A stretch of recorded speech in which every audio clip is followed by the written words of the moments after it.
The gate is open and you walk through it not because you decided anything, but because the gap is there and the grass beyond it is the same grass that has always been there, and your body moves toward grass the way it has always moved toward grass, without consulting anything. And you are a Holstein, 600 kilograms of 10,000 years of selective breeding, standing at the entrance to a world that was not designed for you. And everything about your body is an argument against what you're about to do.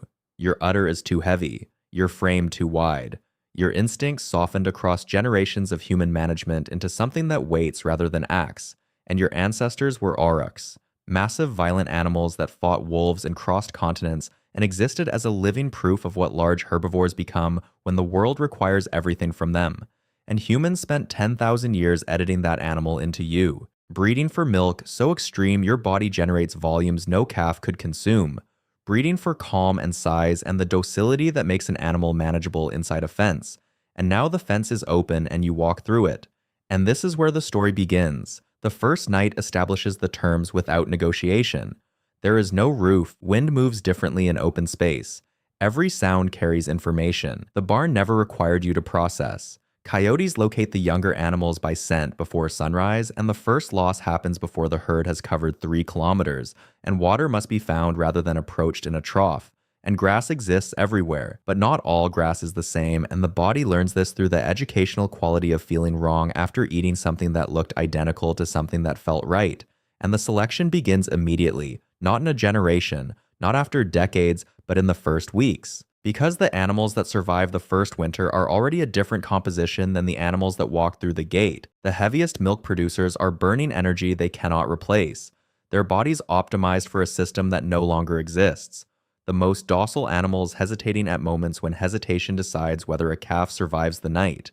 And what remains after the first culling is leaner and faster and more alert in the particular way that alertness in open country is not anxiety but calibration. And the survivors reproduce, and their calves inherit the lean and the fast and the alert, and the process runs again through the next winter and the next, and 10 years out, the herd looks subtly different. 20 years out, the direction is unmistakable.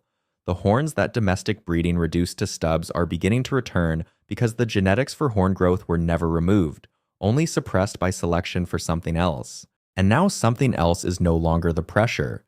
The world is, and the world selects for horns, because horns are the difference between a bull that holds breeding access and one that loses it, between a cow that a predator tests once and one that gets tested repeatedly. And the horns that come back are not decorative remnants, but the beginning of something that will take generations to fully express, but has already started expressing. 50 years out, and the populations that spread into different landscapes are answering different questions with different bodies. The northern animals are thicker through the coat with insulation that no domestic breed ever produced because no domestic breed ever needed to generate its own warmth through a continental winter without a barn to return to. The desert populations are lighter in color and longer in the leg, and their kidneys are shifting toward the water conservation of animals that cannot afford to lose moisture across a hot day. The mountain populations are developing the dense, fibrous muscle of sustained effort against gradient, rather than the wide, heavy muscle of bulk. And the marsh animals are doing something with their hooves that is subtle now but will be structural in their grandchildren, spreading slightly, distributing weight differently across soft ground, and the most dramatic divergence is happening on the open plains because the plains offer the most direct and unambiguous pressure, which is the pressure of being completely visible. There is no cover, no forest to step into, no cliff to use as a wall.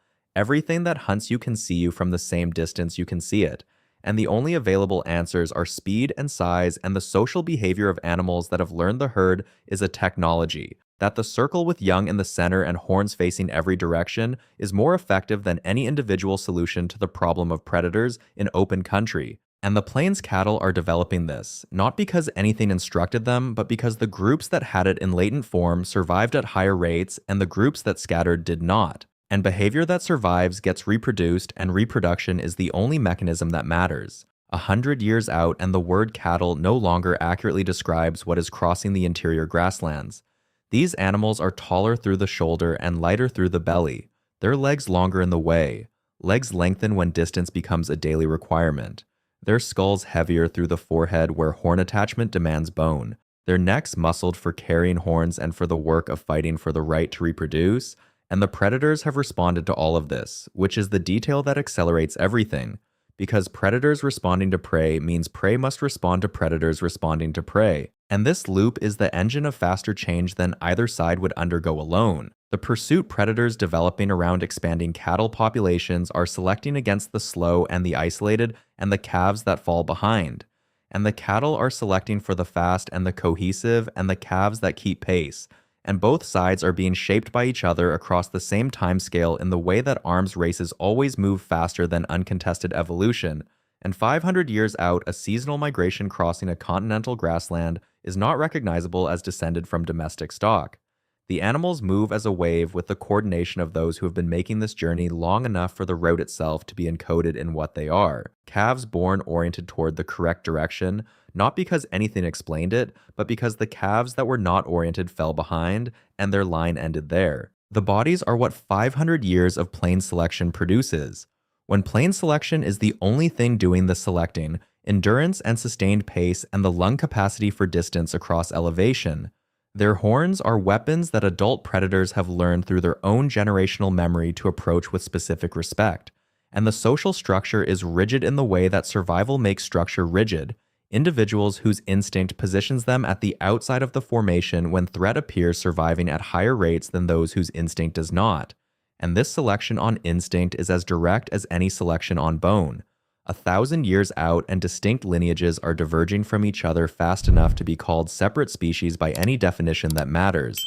Something heavy and insulated in the north, something narrow and pale and water efficient in the desert, something compact and precise in the mountains, something wide-hooved and chest-deep comfortable in the marshes, and on the plains, something that the original animal would not recognize except in the deepest geometry of its skeleton.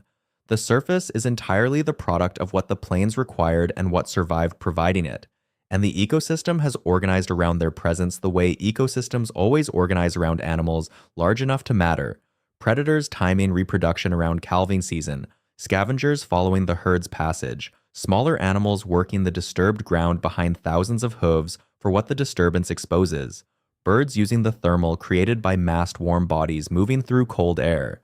The cattle are not living in an ecosystem, they are shaping one, which is what large animals do when nothing constrains them.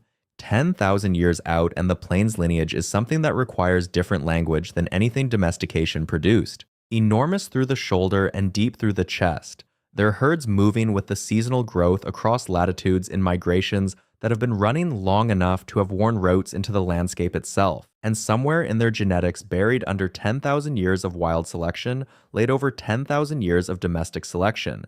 There is still the instruction for producing milk in volumes no wild animal needs. Still the code for the calm that made an ancestor stand quietly while a human hand reached beneath it. Fossil instructions connected to nothing, expressing nothing, not removed because evolution does not clean house when something merely becomes irrelevant. It only removes what costs, and this costs nothing.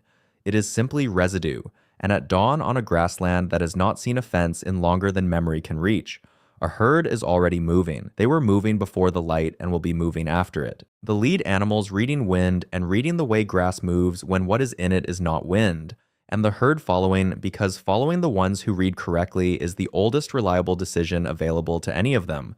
And the gate that started all of this is soil now. The barn is a subtle depression that plants filled long ago. The human who left it open is not even a category that anything alive holds anymore, and the animals that walk through it are not a memory or a lineage with a name. They are just the beginning of a line that kept going, and lines that keep going become, given sufficient time and sufficient pressure, exactly what the world they move through requires.